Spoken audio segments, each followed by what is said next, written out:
Warahmatullahi wabarakatuh. Perkenalkan, nama saya Leo Fernando. Saya dari kelas SI 7 dengan nomor BP 0242.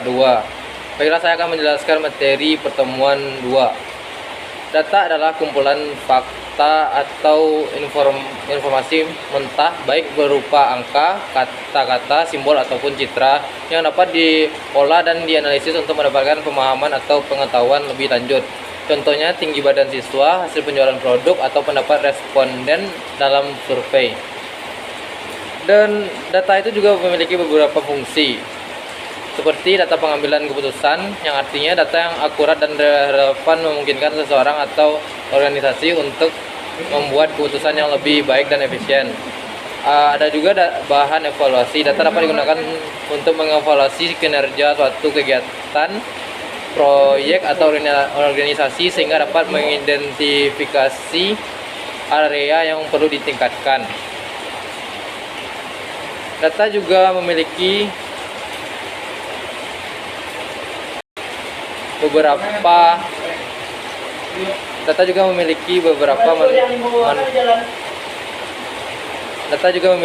manfaat.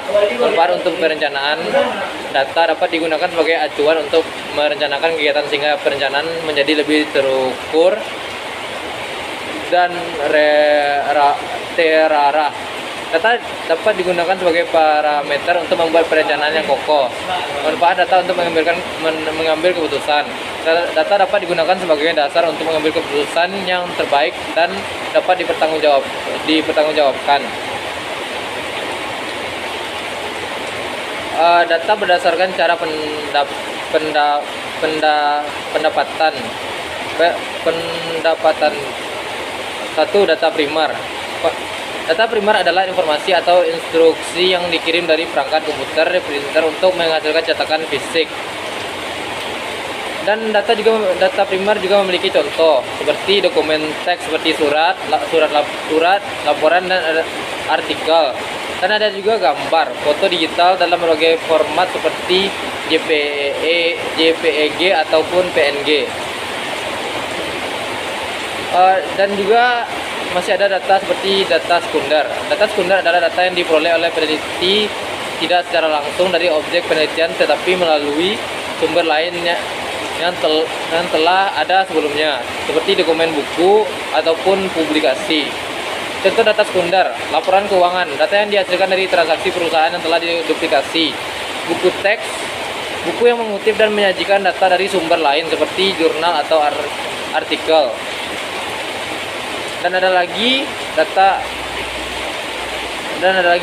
contohnya data publikasi, artikel, atau laporan yang diterbitkan dalam jurnal ilmiah, koran, ataupun majalah. B. Berdasarkan sumber. Pengertian data internal. Data internal adalah informasi yang diperoleh dari dalam organisasi ataupun perusahaan itu sendiri. Contoh data internal adalah data penjualan, informasi mengenai jumlah produk yang terjual dalam periode tertentu.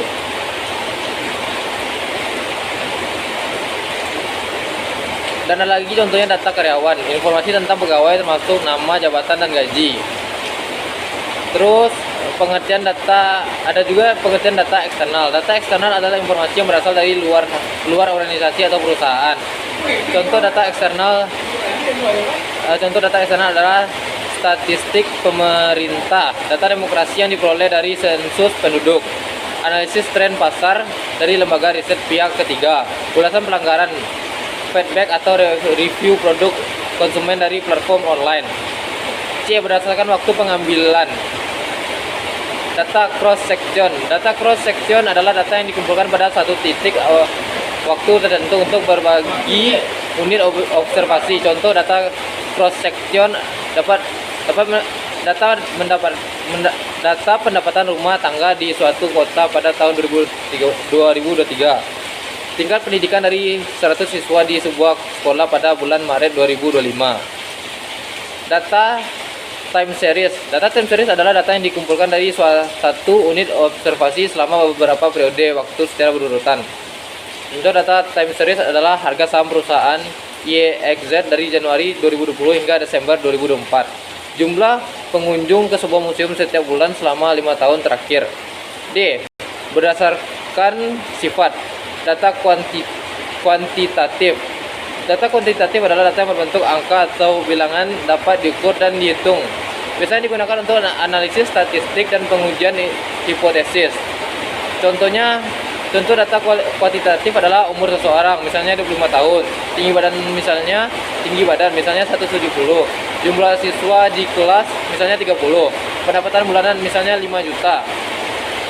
Data kualitatif adalah data yang berbentuk deskriptif dan tidak dapat diukur dengan angka. Biasanya digunakan untuk menggambar karakteristik, sifat, atau kualitas dari suatu objek atau fenomena.